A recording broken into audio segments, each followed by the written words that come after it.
మనం నేర్చుకోవడానికి మనం సిద్ధపడదాం. దేవుని వాక్యం నుంచి కొద్ది విషయాలు అంటే మరి 9వ అధ్యాయంలో మొదటి వచనాన్ని మనం చూడగలిగితే ఇక్కడ పౌలు మరి చాలా మరి బాధకరంగా మాట్లాడుతున్నట్టుగా మనం చూస్తాం. 9వ అధ్యాయం మొదటి వచనాన్ని మనం పరిశీలన చేయగలిగితే చదవమ్మా. 9వ అధ్యాయం నాకు బహు దుఃఖమును, ఇక్కడ నాకు బహు దుఃఖమును, నా హృదయములో మానని వేదనయు కలవు. క్రీస్తునందు నిజమే చెప్పుచున్నాను, అబద్ధమాడుట లేదు. పరిశుద్ధాత్మ యందు నా మనస్సాక్షి నాతో కూడా సాక్ష్యమిచ్చుచున్నది. సాధ్యమైన ఎడల దేహ సంబంధులైన నా సహోదరుల కొరకు నేను క్రీస్తు నుండి వేరై శాపగ్రస్తుడై ఉండగోరుదును. ఎందుకు ఈ విషయాలు చెప్తా ఉన్నాయంటే ఎక్కువగా మనుషుల యొక్క ఆలోచనల్ని, మనుషుల యొక్క ఆ తలంపులన్నింటినీ కూడా గ్రహించిన తర్వాత ఆయన కలిగినటువంటి బాధ ఏంటంటే కలిగిన బాధ నాకు బహు అంటే కొంతమంది కొట్టిన తర్వాత భర్త కొట్టని, లేదా తండ్రి పిల్లలు కొట్టని, తల్లి పిల్లలు కొట్టని, లేదా భార్య భర్తలు తన్నుకున్న తర్వాత ఒక్కొక్క సందర్భంలో వాళ్ళు ఏమనుకుంటారంటే ఇక్కడ పుట్టినింటి కాడ మెట్టినింటి కాడ అనేటువంటి సందర్భాలు మనం చూస్తే మెట్టినింటి కాడ బాగా కలిగినటువంటి వారిగా ఉండొచ్చు, పుట్టినింటి కాడ బాగా కలిగిన వారిగా ఉండొచ్చు. మెట్టినింటికి వచ్చే వారికి కూడు గుడ్డ లేకపోవచ్చు. అటువంటి పరిస్థితుల్లో భార్య భర్తను ఇబ్బంది పెడతా ఉంటే ఆయన ఇవనేటువంటి మాటలు తట్టుకోలేక ఏం చేస్తాడు, వచ్చి బాధేస్తాడు. అదేంటంటే ఆర్థిక పరిస్థితి, అది ఇంట్లో జరుగుబాటు కావాలి, పిల్లలు తినాలి, భార్య భర్తలు అందరూ తినాలి. కానీ ఈయనకి ఉన్నటువంటి దుఃఖం ఏంటంటే దేవుణ్ణి నమ్మట్లా. ఇక్కడ శరీర సంబంధంగా అనేది మనం తొందరగా అర్థమవుద్ది. ఇక్కడ ఏమని రాశాడు అంటే దేహ సంబంధులు. దేహం అంటే ఏంటి? అది కూడా శరీరమే. ఇక్కడ తేడా మాట్లాడాడు, దేహ సంబంధులు. అర్థమైందా? ఇక్కడ ఆ దేహ సంబంధులు అనేవాడు దేవుని మాట వెనక ఇప్పుడు నాగమణిగా చేసిన ప్రార్థనతో కూడా అదే. ముందుగా స్టార్ట్ అయ్యంగానే దేవుని దగ్గరికి రాలేకపోతున్నారయ్యా, నడిపించమని చేసింది, మీరు విన్నారో లేదు. ఎందుకంటే మనం వింటాం కాదు, కానీ మనం కూడా చేయాలి ప్రార్థన. ఎందుకంటే చేస్తే మనకి ఆ బాధ ఏంటో తెలుస్తుంది, లేదా దానిలో ఉన్నటువంటి ఏంటిది కూర తింటే రుచి తెలుస్తుంది. కూర తినకపోతే తెలియదు. కాబట్టి ఆ కూర తిన్న తర్వాత ఉప్పు తగ్గిందా ఏం తగ్గిందని చెప్పవచ్చు. అట్లాగే మనం ఏం చేయాలంటే దేవుని పనిలో ఏముండాలి? ముందుండాలి. ఇక్కడ దేవుడు చేసినటువంటి విధానం తప్ప అంటే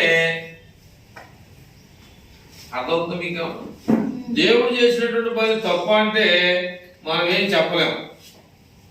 ఇక్కడ ఒక విషయాన్ని నేను ముందుకెళ్తున్నాను. ఇక్కడ ఏంటి ముందుకెళ్తున్నానంటే 10వ వచనం 12 ఈ 3 చదువుతాం. 10, 12, 13.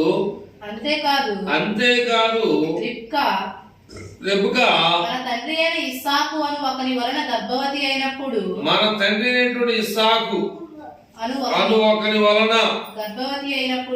గర్భవతి అయినప్పుడు ఏర్పాటును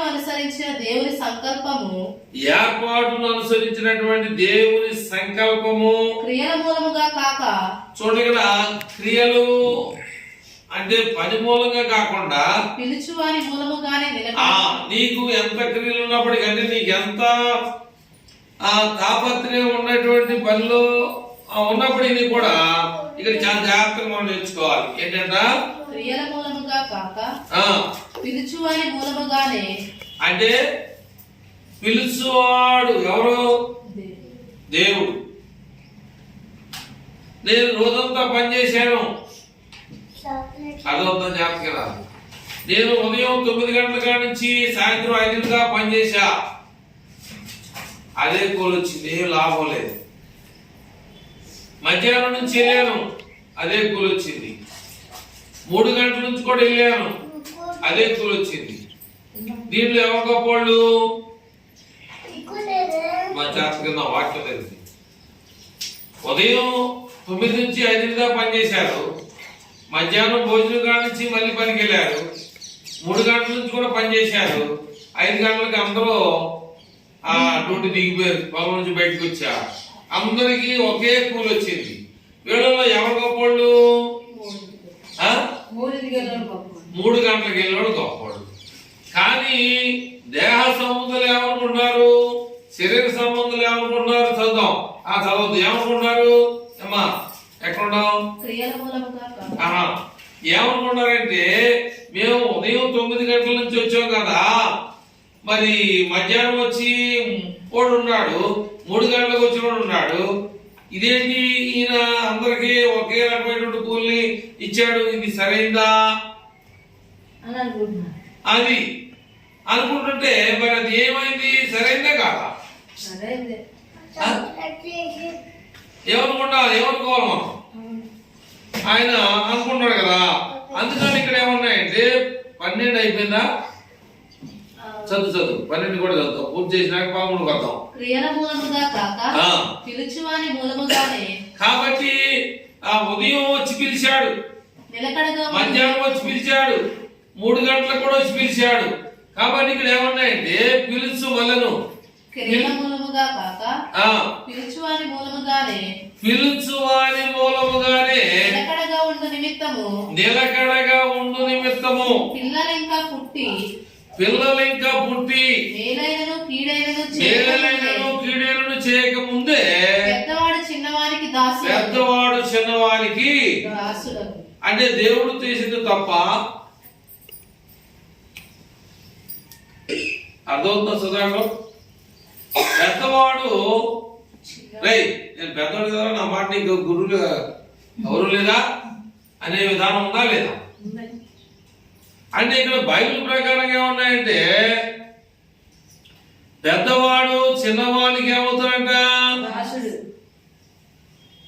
అంటే దానికి మనం ఏం చేయలేము.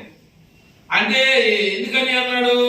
పిలిచినవాడు అంటే ఇచ్చేవాడు చిన్నవాడిని జ్యేష్ఠుడిగా చేయాలనుకున్నాడు. అంతేనా? చదువు ఒకసారి. పెద్దవాడు క్రియల మూలముగా కాక పిలుచువాని మూలముగానే.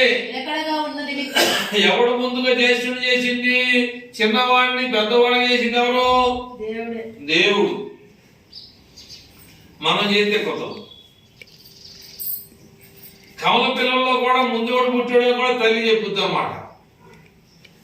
అయితే దేవుడు ఏం చేశాడంటే చిన్నవాడికి పెద్దవాడి యొక్క ఆశీర్వాదాన్ని ఇచ్చాడు.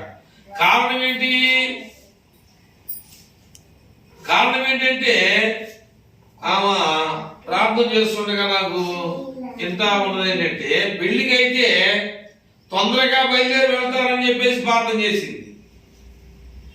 అదే ప్రార్థనకు వచ్చేవరకేమో ఇంకా పాటలు అవ్వలేదు, వెళ్దాంలే, ఇంకా వాక్యం మొదలు పెట్టలేదు, వెళ్దాంలే అనేటువంటిది ప్రార్థన చేసింది. అందుకని నేనేం చేశానంటే మీకు పోయిన వారం కూడా చెప్పా, ఈ మాట గుర్తుందో లేదు. ఏం చెప్పాను చెప్తారా? పోయిన వారం చెప్పాను ఈ మాట, ఖచ్చితంగా చెప్పా. ఏం చెప్పా?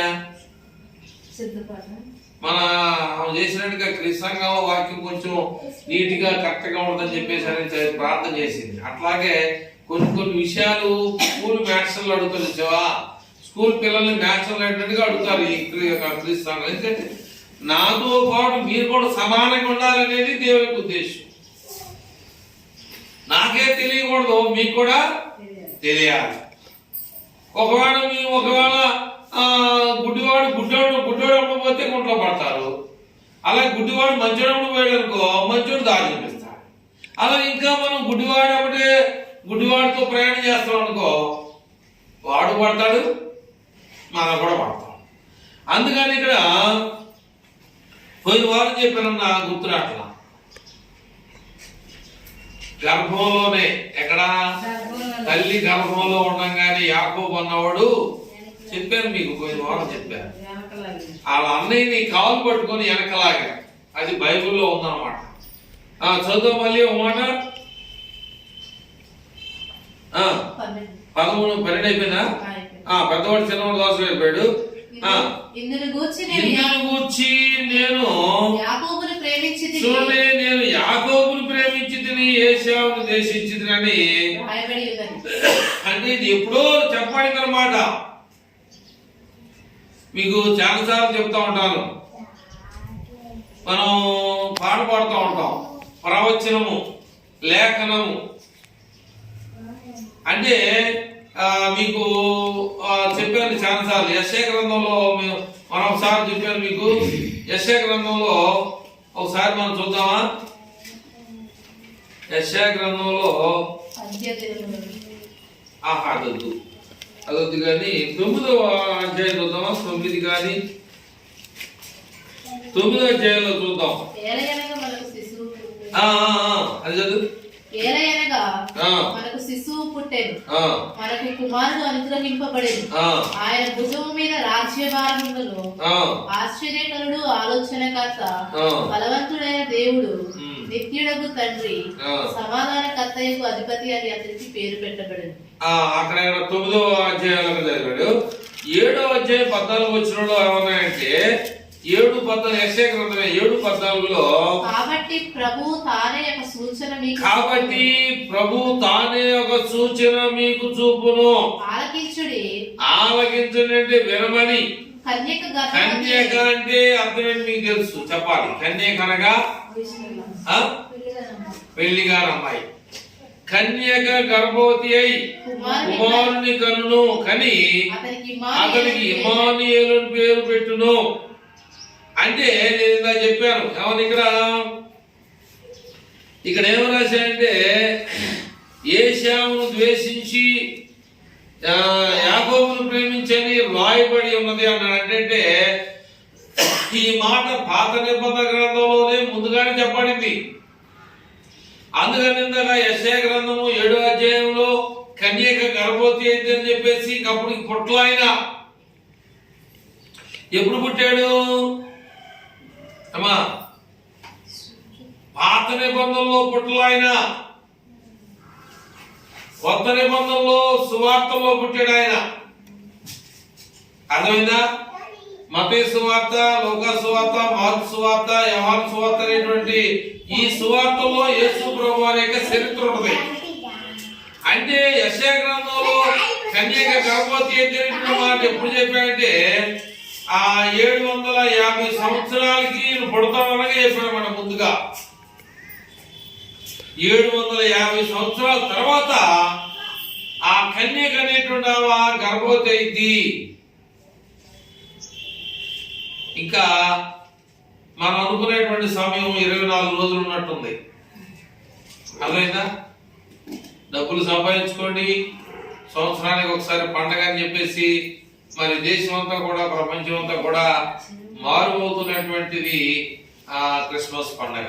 ఆల్రెడీ కొంతమంది ఉదయాన్నే ఆహారం పెడుతున్నారు. కానీ మనమైతే ఒకే ఒక ఆదివారం పెడతాం, గురువారాన్ని మానేసాం. ఇక ఆదివారం రావడానికి కూడా మనం సమయం అయిపోతే అది ఎలా ఉంటుందంటే ఏశావు యాకోబులా ఉంటుంది అన్నమాట. పెద్దోడికి రావాల్సింది చిన్నోడికి చెందుద్ది అన్నమాట. అంతేనమ్మా? పెద్దోడికి రావాల్సినటువంటి ఆశీర్వాదం చిన్నోడికి చెందుద్ది అన్నమాట. ఎందుకని?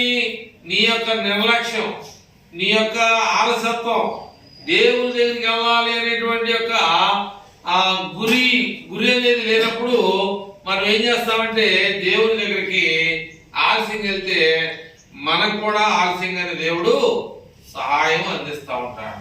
అర్థమైందా?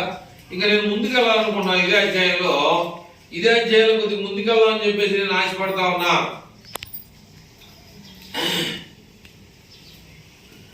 16 వచ్చిన 9-16 రోమాపత్రిక 9వ అధ్యాయము 16 వచ్చిన కాగా పొందగోరు వారి వలనైనను ప్రయాసపడు వారి వలనైనను కాదు కానీ కరుణించేటువంటి దేవుని వలనే అగును. నువ్వు ఆశపడవచ్చు, కానీ ఆయన ఇవ్వాలని నీ మీద ఆశ ఉండాలిగా. అర్థమవుతుందని చెప్పి కానీ ఇక్కడ 16వ వచనంలో ఒక లైన్ లో ఏముంది? ఒకటేసి ఉంది, ప్రయాసపడువాని అనగా. నా దగ్గర బైబిల్లో ఒకటాన్ని మీ దగ్గర ఉందా? అక్కడ కింద ఎవరు రాశాడు? ఒకటికి అర్థం ఏంటి? పరిగెత్తువానిలో. ఇక్కడ ఏమని రాశాడు? పొందగోరు వాని వలనైనను ప్రయాసపడు వాని వలనైనను కాదు గాని. ఎవరైతే దేవుడు ఎవరికి ఇవ్వాలని ఆశ కలిగి ఉన్నాడో వాళ్ళకే వచ్చింది.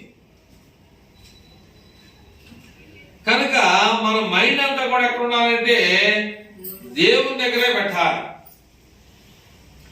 మనం దేవుని దగ్గరకు వచ్చాం కాబట్టి దేవుని దగ్గరే మన మాటలు వినడానికి మన మైండ్ అంతా కూడా పెట్టగలిగితే అప్పుడు ఏం చేస్తాడంటే ఆయన మనసును చూస్తూ ఉంటాడు. మనం వేసుకునేటువంటి బట్టలు కాదు కానీ, మన యొక్క రంగులు కాదు కానీ, మన మనస్తత్వాన్ని కాదు కానీ, నీ యొక్క జాలి కలిగినటువంటి హృదయం, జాలి కలిగిన మనస్సు. ఈ అపోస్తలుడైన పౌలు రోమీయులకు రాసిన పత్రిక 9వ అధ్యాయం 1వ వచనంలో ఎందుకు ఆయన బాధపడుతున్నాడు? దేవుడు బాధపడకూడదా? ఆయన బాధపడినా ఏమి లాభం లేదు. ఏమన్నాడు అక్కడ? నాకు బహు దుఃఖమును నా హృదయములో మానని వేదనయు కలవు. దేవుని ముందు నిజమే చెబుతున్నాను కానీ అబద్ధం ఆడలేదు అంటాడు. ఎందుకని? అక్కడ ఉన్నటువంటి ప్రజలు ఎలా ఉన్నారమ్మా? దేహ సంబంధులని, శరీర సంబంధంగా వారి ఆలోచనలు ఉన్నాయనేటువంటి విషయాలు మనం చూస్తున్నాం. కనుక శరీర సంబంధమైనటువంటి ఆలోచనలు మనం పెట్టుకుంటే మనము ఆత్మ సంబంధంగా ఎదుగుదల అనేది మనలో ఉండదు. ఇక 9వ అధ్యాయం 23-24 వచనాలు కలిసి ఉంటాయి. దానిలో కొన్ని విషయాలు మనం చూద్దామని నేను అనుకుంటున్నా.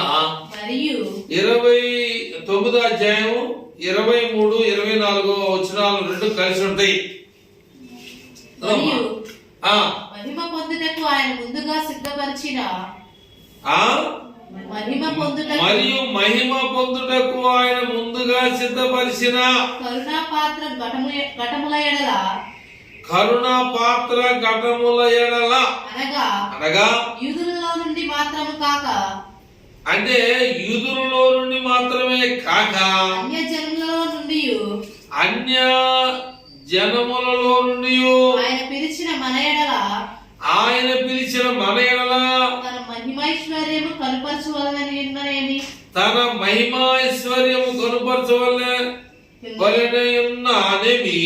ఆ ప్రకారము నా ప్రజలు కాని వారికి నా ప్రజలనియు.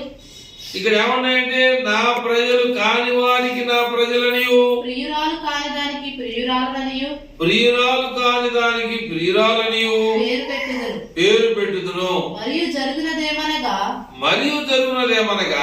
మీరు నా ప్రజలు కాదని ఏ చోటను వారితో చెప్పబడెనో, మీరు నా ప్రజలు కాదని ఏ చోటన వారితో చెప్పబడినో ఆ చోటనే అక్కడ ఏమని చెప్తున్నాయంటే జీవము గల దేవుని కుమారులు అని వారికి పేరు పెట్టారు. నా ప్రజలు కాదని నేను ఎక్కడైతే మాట్లాడానో అక్కడేమన్నాయంటే జీవము కలిగినటువంటి దేవుని కుమారులని వారికి పేరు పెట్టబడును అని ఏం చేయబడింది? హోషేయ అనేటువంటి గ్రంథంలో ఎప్పుడో రాశాడంట. హోషేయ గ్రంథం ఉంది బైబిల్లో, తెలుసా మీకు? పాత నిబంధనలో ఉంది. కొత్త నిబంధన దగ్గరలోకి వస్తా ఉంటది, కావాలంటే చూసుకోండి. హోషేయ, ఆమోసు, జకర్యా, అర్థమైనా మీకు? అవన్నీ కూడా హోషేయ గ్రంథంలో ప్రవక్త హోషేయ ముందుగానే ఈ మాటని తెలియజేశాడు అన్నమాట. వాటిని ఏమంటారంటే ప్రవచనాలు అంటారు. చెప్పిన మాటలు, దేవుడు చెప్పినవన్నీ కూడా జరుగుతూ వస్తున్నాయి అంటారు సరా. అవన్నీ కూడా ప్రవచనాలన్నీ. వాటిని చేసేయండి అవసరాన్ని బట్టి పౌలు ఇక్కడ మాట్లాడాల్సిన అవసరం వచ్చింది కనుక పలికాడు ఇక్కడ. కనుక దేవుని యొక్క వాక్యాన్ని బట్టి మనం ఆలోచన చేస్తామంటే ఇక్కడ రెండు విషయాలు మనం ఆలోచన చేయాలి. 23 వచ్చిన మళ్ళీ ఒకసారి రిపీట్ చేద్దాం. మరియు మహిమ పొందుటకు ఆయన అంటే దేవుడు ముందుగా సిద్ధపరిచిన కరుణా పాత్ర ఘటముల ఎడల అనగా యూదులలో నుండి మాత్రమే కాక అన్య జనములలో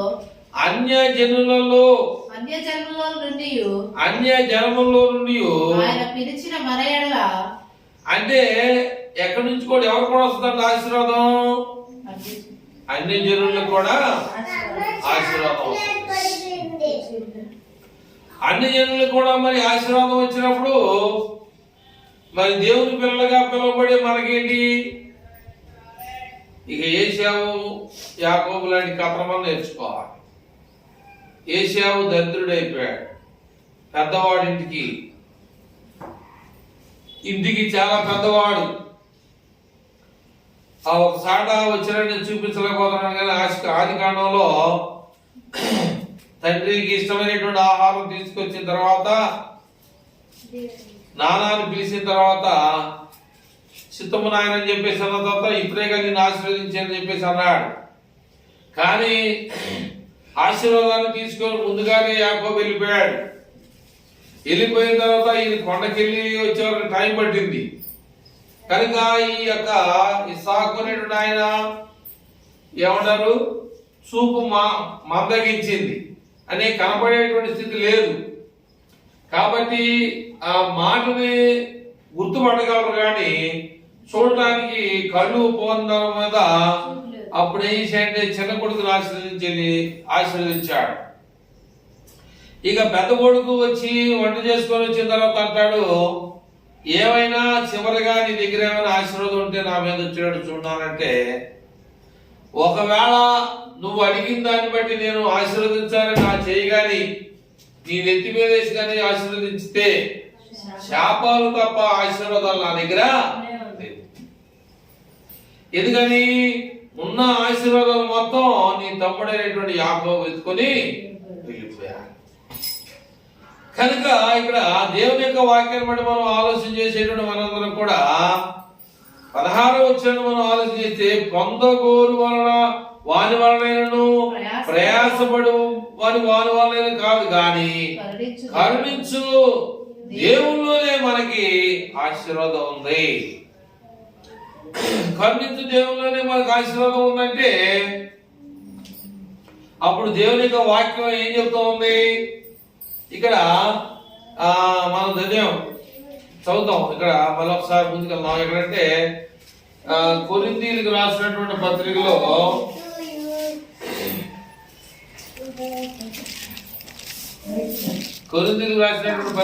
మనం చూస్తే 1 కొరింథీ అయి ఉండొచ్చు. అక్కడ ఏమని రాశాడు? 16 వచ్చిన 1:16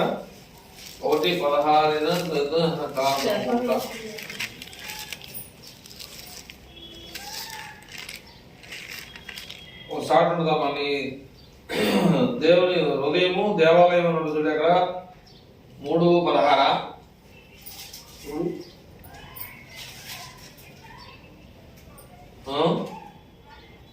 మీరు దేవుని ఆలయమే ఉన్నారు. అదే 3:16 ఖచ్చితంగా మీరు దేవుని ఆలయమై ఉన్నారని, దేవుని ఆత్మ మీలో నివసించుచున్నాడని మీరు ఎరుగరా? మీకు తెలీదా? ఎవడైనను దేవుని ఆలయమును పాడు చేసిన ఎడలా వానిని పాడు చేయను. దేవుడు వానిని పాడు చేయను. దేవుని ఆలయము పరిశుద్ధం. అంతే, దేవుని ఆలయము పరిశుద్ధమై ఉన్నది, మీరు ఆ ఆలయమై ఉన్నారు. అప్పుడు మనం ఏమై ఉండాలి? దేవుని ఆలయమై ఉండాలి. మనలో ఏముండకూడదు? దేవుని ఆలయాన్ని ఏం చేయకూడదు అంటే ఈ లోక సంబంధమైనటువంటి చాలా మంది పాట పాడి ఆ ఇంటి సంగతులన్నీ ఈ ఇంటికి మోసావమ్మా, పొరుగింటి విషయాలన్నీ సాటింపు వేసావనేటువంటి పాఠం. అట్లాగా లేనిపోని అన్ని కూడా ఎవరు చేస్తారు? దేవుడు దాడు. లేనిపోని విషయాలన్నీ కూడా నీ ఆశీర్వాదం పొందాలి అంటే నువ్వేం చేస్తున్నావంటే ఈ లోక సంబంధమైనటువంటి ఆలోచనలు మనం పెట్టుకొని మనం ఏం చేస్తామంటే హృదయాన్ని ఏం చేస్తున్నాం? హృదయంలో అనేక రకరకాలైనటువంటి ఏది పడితే అది చేర్చడం ద్వారా హృదయం ఏమైపోతుందంటే కల్మషం అయిపోతాం. అలాగే నేను మా అబ్బాయి తర్వాత మా ఇంట్లో ముగ్గురు కలిపి నేను తెచ్చింది ఆడికి పెడతాం, ఆడి తెచ్చింది ఆడికి పెడతాం, మా ఆడలు ఆమె పెడతాం, ఆడికి అజాత్త చేసి ఆ చిన్నపిల్లోడికి నేను అటు నుంచి కొంచెం ఇబ్బంది కదా. కాబట్టి ఏదైతే నప్పిద్దో, ఏదైతే మనకి ఉపయోగపడుద్దో, చిన్నది అరిగిపోయేటట్టుగా మనకి ఉంటుందో ఆ విధానంలో మన హృదయానికి ఆ సరిపడేటువంటి ఆహారాన్ని కూడా మనం ఏం చేయాలి? అందించాలి. కాబట్టి చిన్నపిల్లోడు కాబట్టి మనం ఏం చేయాలంటే చాలా జాగ్రత్తగా మనం ఆలోచన చేస్తమే కాకుండా పెద్దగా ఉన్న మనం కూడా ఏం చేయాలి? ఏది పడుతుంది తినకూడదు. ఎక్కువగా మీకు చిన్నపిల్లలప్పుడు బళ్ళల్లో చెప్తా ఉంటారు, బళ్ళ మీద ఈగల వాళ్ళని తినకూడదని. అర్థమైందండి? బళ్ళ మీద ఉన్నాయన్నమాట ఈగల వాళ్ళని తినకూడదు. అది చాలా మంది ఏంటంటే ఒక గాజు బాక్స్ లాంటివి చేసుకొని దానిలో పెట్టుకుని అమ్ముకునేటువంటి వారు ఎక్కువ శాతం. ఇక అరటిపళ్ళు జాంకాయలు అంటే ఇక ఓపెన్ గానే దాని మీద ఏమవుతుందేమో అది తెచ్చుకున్న కాయలు మనకు శుభ్రం చేసుకొని తింటూ మన ఆరోగ్యాన్ని ఏం చేయాలంటే బాగు చేసుకుంటూ ముందుకెళ్ళాలి. అందుకని ఇక్కడ దేవుడు ఏమన్నాయంటే ఇక్కడ కూడా మాట్లాడింది కూడా పౌలే, ఇక్కడ మాట్లాడింది ఆయనే, ఇక్కడ కూడా మాట్లాడింది ఆయనే. కాబట్టి మన హృదయం ఎలాంటిది? ఎలాంటిది? దేవుని ఆలయం. వేయాలి దేవుని యొక్క ఆలయం మన హృదయం. అందుకనే దేవుడు ఏం చేశాడంటే 9:6-9 ఎక్కడ ఉంటుందనుకుంటామా, నాకు బైబిల్లో గుర్తుపెట్టలేదు. ఇర్మియా గ్రంథం 6:9 ఎక్కడ ఉంటుంది? ఇర్మియా గ్రంథంలో ఒకసారి మనం చూడగలిగితే ఇర్మియా గ్రంథంలో నేను గుర్తుపెట్టుకున్నాను, చదువుతాను. అంటే ఆయన చాలా కఠినంగా మాట్లాడుతున్నాడు.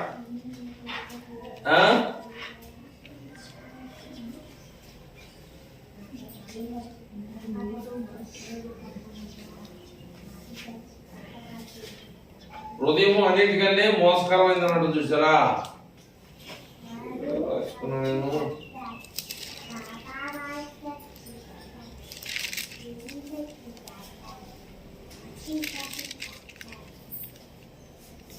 ఇదే ఉంటారు.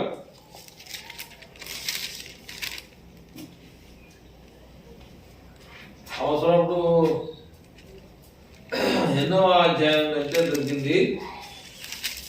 17:9 ఇర్మియా గ్రంథం 17వ అధ్యాయం. హృదయం అన్నిటికంటే మోసకరమైనది దొరికిందా?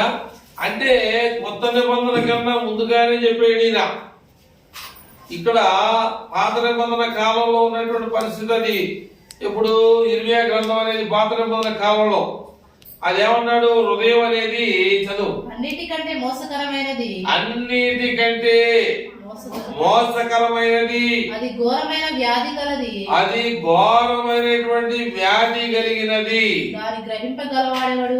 దానిని గుర్తుపట్టేవాడు ఎవడు కూడా. ఇంకా మన రాగం ఎలా తగ్గుద్ది? అందుకని దేవుడు కొత్త నిబంధనకు వచ్చేసేవారికి పౌలు భక్తుల ద్వారా ఏమన్నాడంటే, నీ హృదయాన్ని ఎలా చేసుకోవాలన్నాడు? ఆ ఘోరం అనేటువంటి దాన్ని తీసేసి, నీవు మరి చాలా మంది అన్యులు ఉన్నారు, దీపారాధన చేస్తా ఉంటారు. చాలా మంది వాళ్ళ యొక్క నమ్ముకోవాలి. వాళ్ళు దీపారాధన చేస్తూ వాళ్ళ ప్రయాస వాళ్ళు పడతా ఉంటారు. ఏం చేస్తా ఉంటారు? నమ్మని ఏం చేస్తా ఉంటారు? నువ్వు దేవుని నమ్మకం ముందు ఏం చేస్తా ఉంటారు? తెలీదా? అదే ఎలాగా దానికి కూడా ఖర్చు పెట్టాలి. ఖర్చు పెట్టండి ఊరినే ఆయన ఎరికెళ్తే ఊరు కూడా ఆయన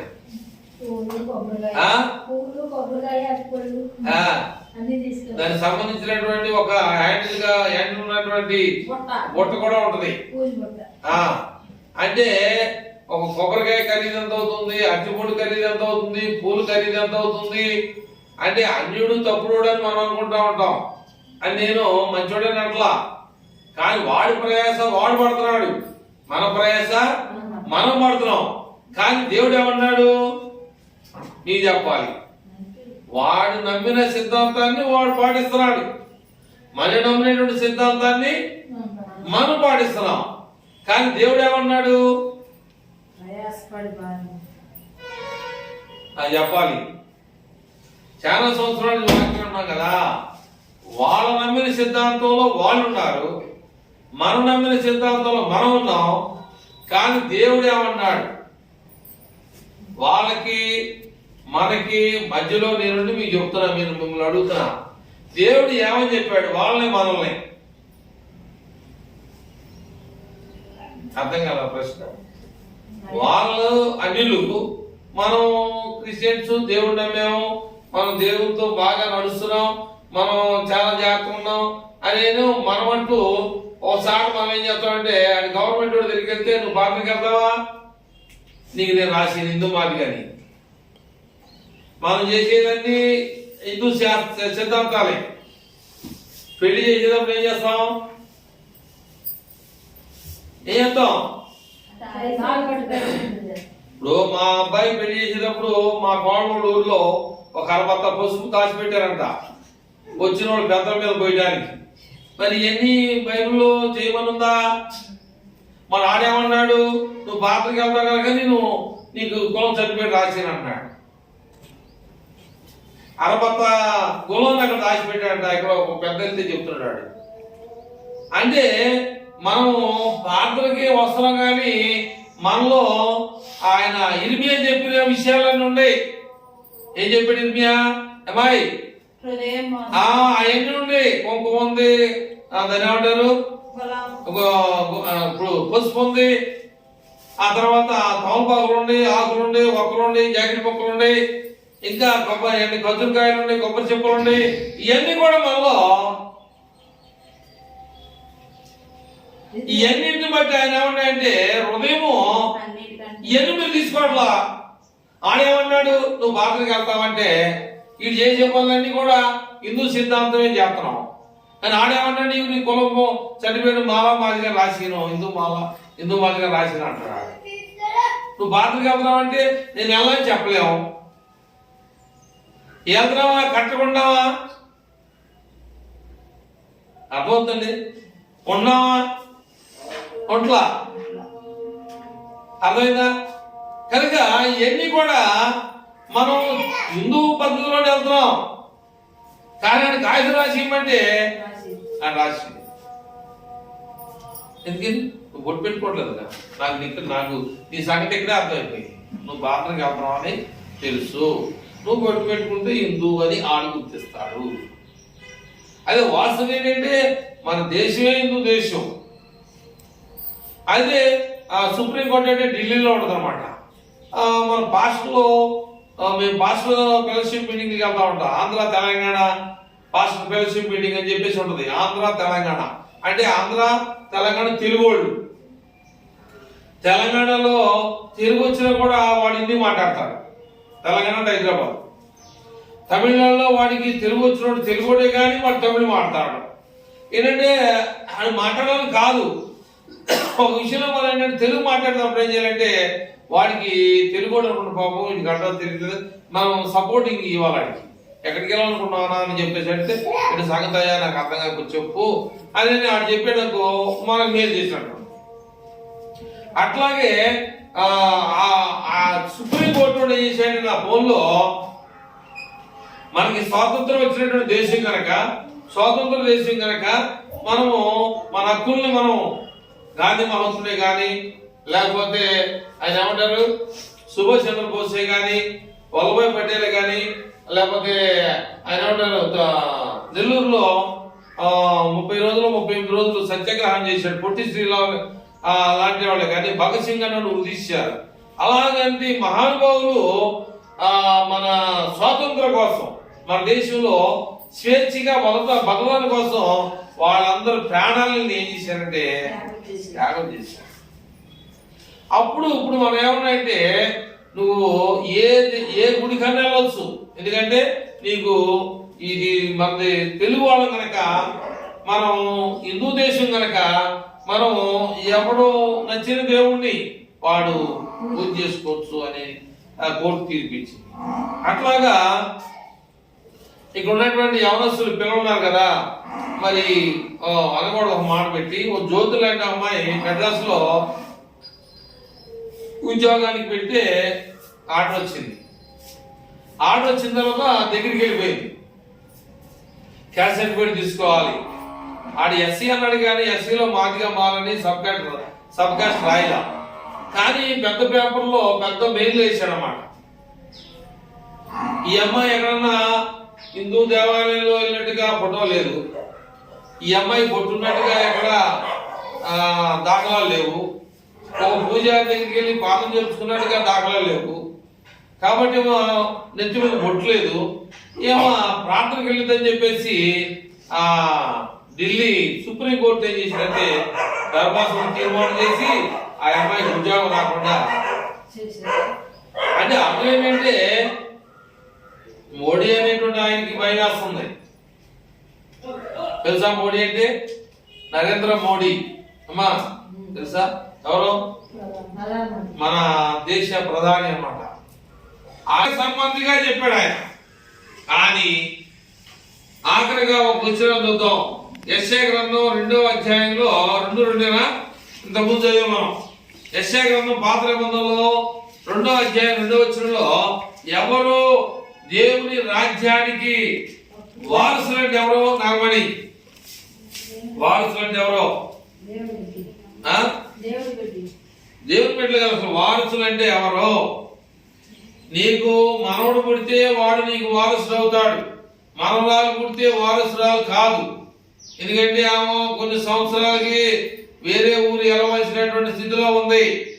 కాబట్టి ఇప్పుడు మనం చదువుకునేటువంటి దాంట్లో అబ్రహాం గాని అమ్మా అంతకుముందు మనం చదివాం కదా, ఏమని చదివాము? అబ్రహాం వాగ్దానమైనటువంటి అబ్రహాం గాని వాళ్ళు కాదంట వారసులు. ఎవరు వారసులు? అబ్రహాం పుట్టేటుడు ఎవరైనా పేరేంటి? ఇస్సాకు. ఇస్సాకు అబ్రహాం కాదు, కానీ ఇస్సాకు వలన పుట్టినటువంటి వాడే వారసుడు, ఆడే యాకోబు. సారీ అనకూడదు, ఆయన చాలా మంచి ప్రార్థన పరుడు యాకోబు. అదేదా ఆ ఇస్సాకు యాకోబు చేసిన ప్రార్థన దేవుడు ఏం చేశాడంటే పక్కన పెట్టి ఎవరు తీసుకొచ్చాడు ఆయనలోకి? యాకోబును తీసుకొచ్చాడు. ఏశావు ఆయన దరిద్రాన్ని సంపాదించుకున్నాడు. జాగ్రత్త. ఒక్క పూట కూటి కోసం ఏం ఆశించాడు? జాగ్రత్త చెప్పాలి. ఒక్క పూట కూటి కోసం ఏం ఆశించాడు? ఏమి ఆశపడ్డాడు? ఒక్క పూట కూటి కోసం. సమాధానం కావాలి. ఒక్క పూట కూటి కోసం ఆయన పేరేంటంటే ఏశావు చిక్కుడుగాయల కూర, యాకోబు చక్కని కారం వేశాడు, ఉప్పు కారం వేశాడు, బాగా టీలా పొంగుతా ఉందన్నమాట. చక్కగా కారమును ఉప్పు వేస్తే రుచిగా ఉంది. ఓన్ని జాస్తితో తగలబడి పోను నా కడుపు కాలిపోతుంది కనుక అవి చిక్కుడుగాయల కూర ఉన్నాయి, ఏ కూర ఉన్నాయి ముందు. అరే నువ్వు ఆడి చూశాడేమడిగాడు, కూర ఒక్క పూట కూటి కోసం నీ జాగ్రత్తని ఇస్తావా, అప్పుడు నేను నీకు అన్నం పెడతా, ఈ కూరలో అన్నం.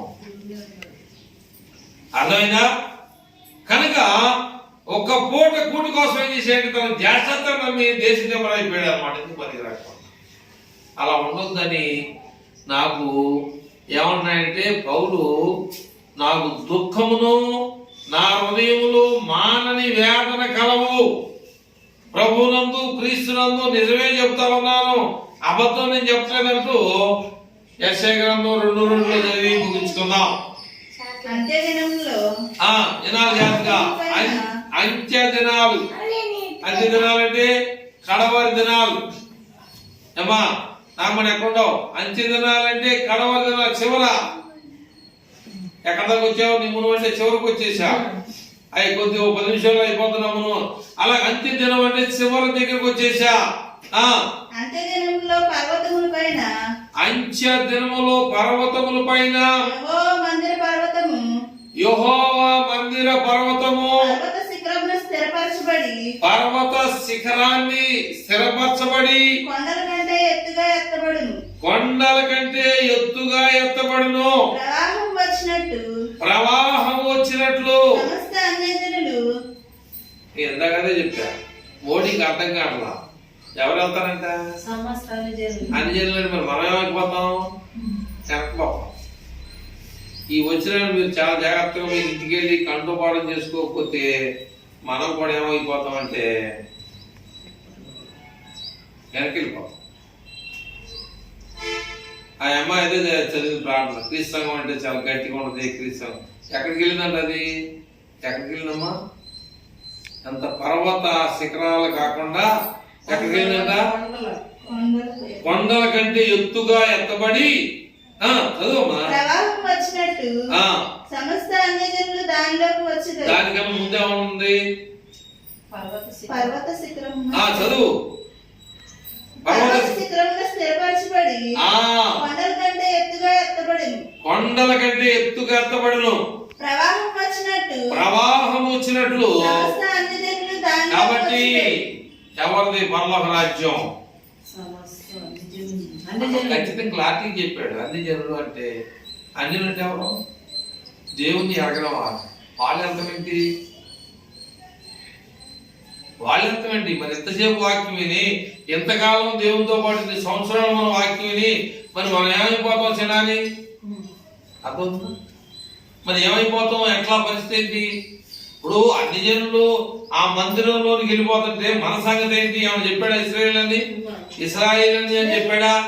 యూదులని ఏమని చెప్పాడా? క్రైస్తవులని ఏమని చెప్పాడా? మరి ఎవరు వెళ్తారు? మరి అన్ని జనులు లేకపోతే ఎంతకాలం పని పాటలు పెట్టుకొని ఇంకొచ్చి కూర్చొని దేవుని మాట్లాడేటువంటి మన సంగతి ఏంటి? నామని అదవుతుందని చెప్పే మాటలు. కనుక ప్రేమేంటి వాళ్ళరా, ఈ యొక్క ఇశ్రాయేలు మొట్టమొదటిగా ఏం చేయబడ్డారు? యూదులు అనబడ్డారు. క్రీస్తు ప్రభు వచ్చిన తర్వాత ఆ యోధా గోత్రంలో యేసు ప్రభు పుట్టాడు. దావీదు సింహాసనాన్ని అర్జించడానికి యోధా గోత్రంలో యేసు ప్రభు, దావీదు యోధా గోత్రపు సింహం ఆయన. ఆ తర్వాత యూదుల తర్వాత ఏం చేయబడ్డారంటే, చివరిగా వాక్యం ముగించుకున్నావా? అపోస్తుల కార్యాలయం 11:26లో మొట్టమొదటిగా నేను ఇశ్రాయేలు అని చెప్పా, రెండవ దేవుడు యూదులని చెప్పాడు. యూదు గోత్రంలో యేసు ప్రభు పుట్టాడు. యోధా గోత్రపు సింహంలాగా వచ్చాడు.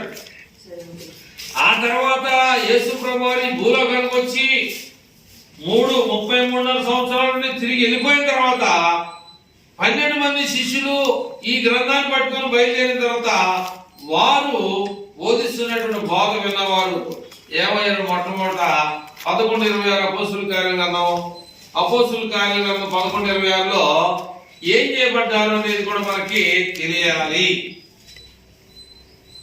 వారు కలిసి వారు కలిసి ఒక సంవత్సరమంతయు సంఘములో ఉండి వారు కలిసి ఒక సంవత్సరంతా కూడా సంఘంలో ఉండి బహుజనులకు వాక్యమును బోధించిరి. వారు చాలా మందికి వాక్యాన్ని బోధ చేశారు. మొట్టమొదటిసారిగా అంతియోకియలో శిష్యులు అంతియోకయ అనేటువంటి ప్రాంతంలో శిష్యులు అనబడేవారు క్రైస్తవులుగా అనబడ్డారు. మొదటిగా ఇశ్రాయేలీలు, రెండవదిగా యోధా గోత్రంలో పుట్టినటువంటి యేసు ప్రభువు వచ్చిన తర్వాత యూదులు అనబడ్డారు. మూడవదిగా క్రైస్తవులు అనబడ్డారు. కాబట్టి ఈ 3 పేర్లు ధరించిన వారు ఎవరైనా కొండల కంటే ఎత్తుగా ఎత్తబడినటువంటి శిఖరం ఉన్నటువంటి దేవాలయానికి వెళ్ళిన వాళ్ళు ఎవరి పేరైనా ఉందా అక్కడ? అదవుతుందా? మరి ఎవరి పేరు ఉంది అక్కడ? సమస్తమైన అన్ని జనులు దేవుని రాజ్యానికి వారు హక్కుదారులు అవుతారని చెప్పేసి బైబిల్ చెప్తుంటే ఆ మోడీకి ఏమో అర్థం కాదు. ముందు మనకు అర్థం అవ్వాలి. వాడి సంఘాలు ముందు మనం ఏంటి? అన్ని జనులు వెళ్తే మనం ఎక్కడ ఉండాలి? అర్థం కలవా? 2 మార్గాలు, ఒకటి యేసు ప్రభు మార్గం, రెండోది సైతాన్ మార్గం. యేసు ప్రభు కుడిసే పక్కన ఉంటుంది, సాతాను మార్గం అచ్చం. అయితే మనం కుడిసే మార్గాన్ని ఎన్నుకోవాలని అనుకున్నాం. మరి ఆయన చెప్పిన మాట తీసేద్దామంటారా? ప్రవచనం చెప్పాడు. ఆయన చెప్పిన మాట మనం తీసేద్దామంటే మన వల్ల ఆయన పని. ఆయన అక్కడ ఏమన్నాడు? చిన్నవాడు పెద్దవాడి దాసు, పెద్దవాడు చిన్నవాడికి అట్లాగా మళ్ళీ మొదట వచ్చినోడు వెనకెళ్తా అన్నాడు, వెనకొచ్చినోడు ముందుంటారు అన్నాడు. నేను చెప్పే విషయాలు కాదు. కనుక మనం చాలా జాగ్రత్తగా పరిశీలన చేసి చాలా జాగ్రత్తగా వాక్యాన్ని ఈ హృదయం అనేటువంటి దానిలో అనేక కల్మషాలు తీసుకురాకుండా ఈ హృదయాన్ని మనం దేవుని సమర్పించేసి హృదయమే దేవుని ఆలయంగా మనం నిర్ణయించుకొని ఈ హృదయంలో ఈ లోక సంబంధమైనటువంటి మాలిన్యం అంటుకోకుండా ఉండాలనేది దేవుని ఉద్దేశం. కనుక ప్రియమైనటువంటి వాళ్ళారా, మరి ఇంతవరకు చక్కగా దేవుని విషయాలు రోమిలకు రాసిన పత్రికలో అపోస్తలుడు పౌలు ఆ రోమాలైనటువంటి సంఘానికి చక్కగా వివరించాడు. అటు విషయాలు కొద్ది గొప్ప నాకు ఇచ్చినటువంటి జ్ఞానంలో దేవుని ద్వారా నేను చెప్పగలిగే అవకాశం దేవుడు నాకు ఇచ్చాడు. ఆ రోమపట్నంలో తర్వాత ఈ కొరింథీయులు రాసినటువంటి పత్రికలో కూడా ఆ కొరింథీయుల సంఘానికి కూడా మీరు దేవుని ఆలయం కాదు. కాబట్టి మనం ఏమై ఉన్నామో మనం పరిశీలన చేసుకుని ఆ దేవుడి ఆశీర్వాదాలు పొందుదామా లేక సాతాను యొక్క రాజ్యానికి హక్కుదారులు అవుదామా అనే విషయాలు మనం గుర్తు చేసుకుని ఆ ప్రకారంగా దేవుని వాక్యంలో ముందు కొనసాగుదని చెప్పేసి ప్రభుపేట మీకు ఈ విషయాలు తెలియజేస్తూ మరి దేవుని మాట ముగిస్తున్న